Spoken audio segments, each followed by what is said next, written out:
I am Nikki, and today I'm going to be talking about one of my favorite books ever, one of my favorite series ever. This is my review of The Blood of Olympus, which is the last and final book in the Heroes of Olympus series. Although I got this book the day it released, and I read it that day, I did not have time to post a review. So this is it. A warning before the video. If anyone has not read this book, then I seriously suggest that you do not watch this, and after you read it, you can definitely come back and we can discuss it together. And so, yeah, you can leave right now. Please don't go ahead and watch the video because I'm going to spoil you, and this video is full of spoilers, so you don't want to be spoiled. Okay. So let's start with my review. Let's start with the things which I did not like. The fact that the book was so small and that it was the last book. I expected it to be the biggest book, where it was just 500 pages long, and compared to the predecessors, that was really short. And I expected to see more detailed things, but it was the shortest book in the whole series. And this being the last book, after 4 books, you finally are gonna get the war. I would expect more than half of the book to be about the war, but the war lasted for just 20 pages, a chapter or 2 at most. And I did not expect that. I expected war throughout the whole book, but that did not happen. Secondly, the name of the book is called The Blood of Olympus, not The Nosebleed of Olympus, and that really annoyed me. You can't get Gaia to rise just from a drop of blood which falls from your nose. That doesn't happen. That's not it. You can't save the world like that. But not that I want anything bad to happen to any of the 7 or anyone else, not Nico or Reina or Coach Hedge. I don't want anything bad to happen to them, but you can't save the world from the earth that easily. Even when Corona's Gaia's sun was rising, it was more genuine than what happened now. The deaths were really genuine, whereas in here, no one died. And I'm not counting Leo as dead, because he did not die. So, there was that emotional content was not there in this book, which was there in The Last Olympian. So, that was what was missing. And for me, the book seemed a bit too perfect. The ending was a bit too perfect. And again, I was saying, I didn't want anything bad to happen to any of them, but at least I wanted to see someone get badly injured or be close to death. And I'm really thankful nothing happened like that, but at the same time, I wanted more to happen, not just one thing. The things which I liked about the book was that there's one more thing which I didn't like about the book. That there were no Percy, Annabeth, Hazel, or Frank Pierce. That really pissed me off, and I don't want to talk about it because I'm just going to get angry. But it being the last book, and with Percy as the main character, I really wanted to see more of Percy than anything, which was not there, and I was very disappointed with it. But I guess you get what you get. So that was one thing which I really didn't like, and that's what was one thing which really put me off from the beginning. Coming to the things which I did like about the book. The thing which I did like about the book was, number 1, the confrontation scene between Nico and Percy, when Nico tells him that he had feelings for him, and Annabeth, he goes up to Percy and he's like, you know what, Percy, I see now, I think you're cute, but you're just not my type. And Percy's just like so confused and standing there, you don't know my type. And Annabeth's just like, oh my gosh, and she like high fives him and he's like, you like my boyfriend? Oh my gosh, I like him too. And that was one of the best parts in the whole series. And yeah, so I love that. And the second part was Sol Angelo. Sol Angelo, I love. I love Will Solis from the very beginning, from the Percy Jackson series.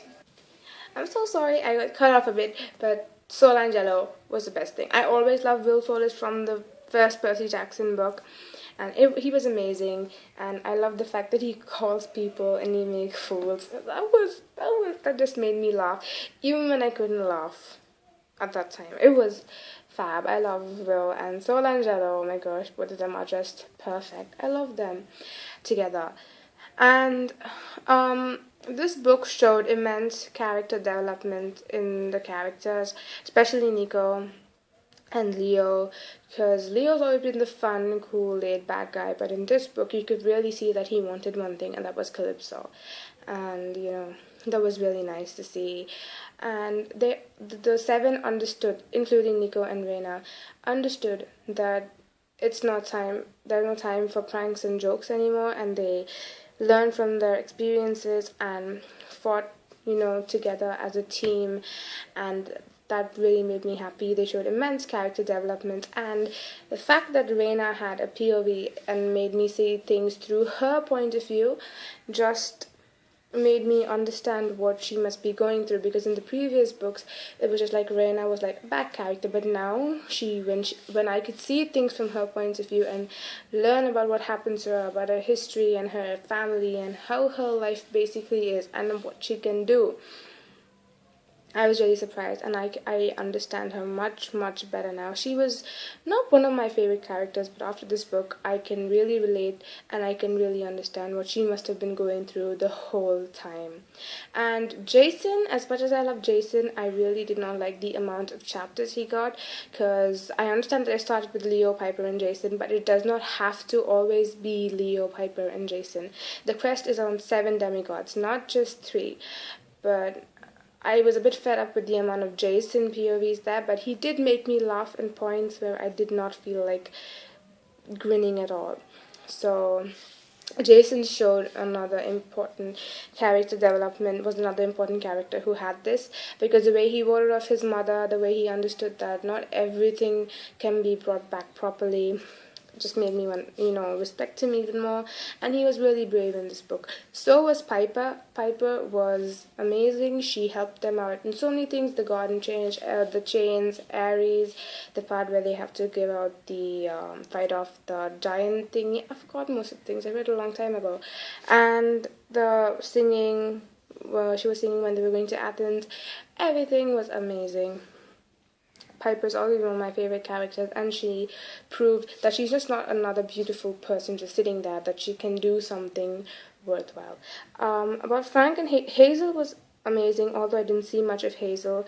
From her point of view, I saw it from Leo's point of view, the way she battled during that Nike battle, the way she used the mist was amazing, and she was epic. Frank was one who really disappointed me. There was no Frank in the book. There was just Frank turned into a chimpanzee, Frank's here, Frank's there. I did not actually understand what Frank was going through.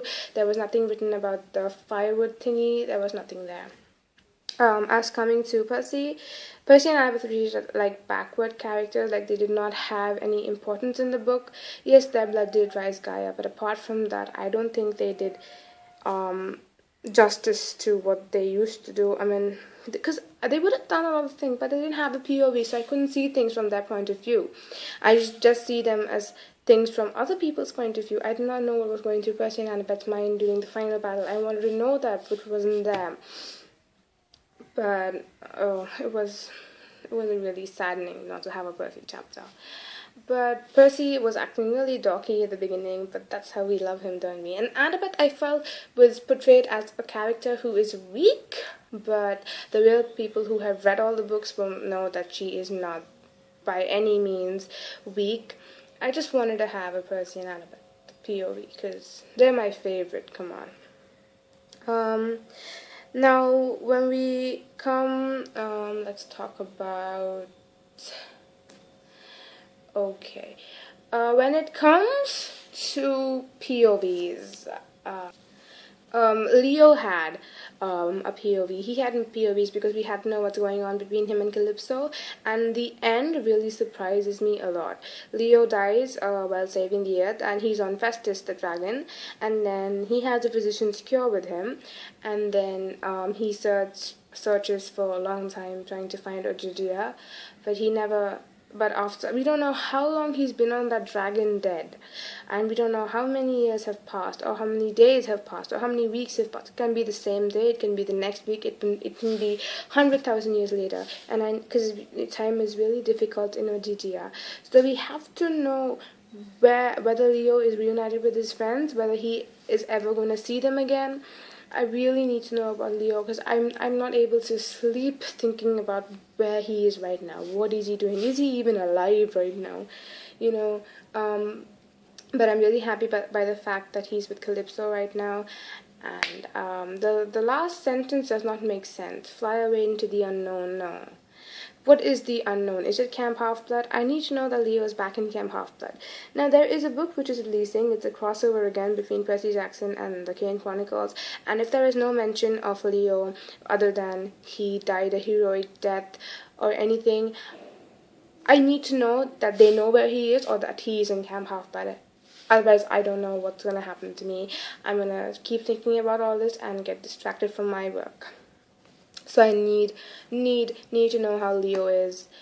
And apart from that, I'll be fine. I'm really happy by the fact that Percy and Annabeth finally get to go to college and do their thing after so many years of struggling, and I hope nothing bad happens to them ever again. Again, when you're half-blood, you don't wish that nothing bad will happen to you, because it might just happen. And so did Jason and Piper, and so did Nico and Frank, Nico and Will and Frank and Hazel, and who else is there? Leo and Calypso, but I need to know that they come back. But the thing which is worrying me is Reyna. They said that she can never, that no half-blood can take away her heart, so I'm thinking it might be, hey, maybe, when Orion was there, I seriously thought that Orion and she might get hitched, but no.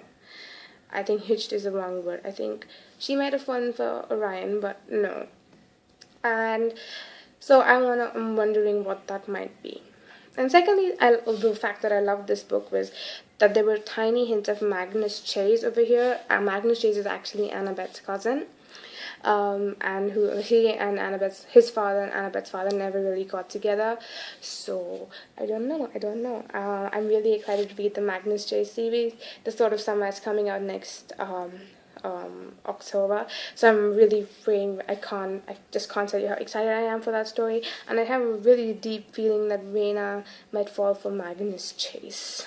I know it sounds weird, but that's just my theory, and I'm really excited to see it. Overall, this book was amazing, but not as good as the Mark of Athena. For me, Mark of Athena still remains my #1 favorite book in the whole series, but this was amazing, and it's a beautiful finale to a beautiful series. So please check this out. If you haven't read this book, please read the series and the book, and I just want to know what happens to Leo. Anyway, thank you. Bye.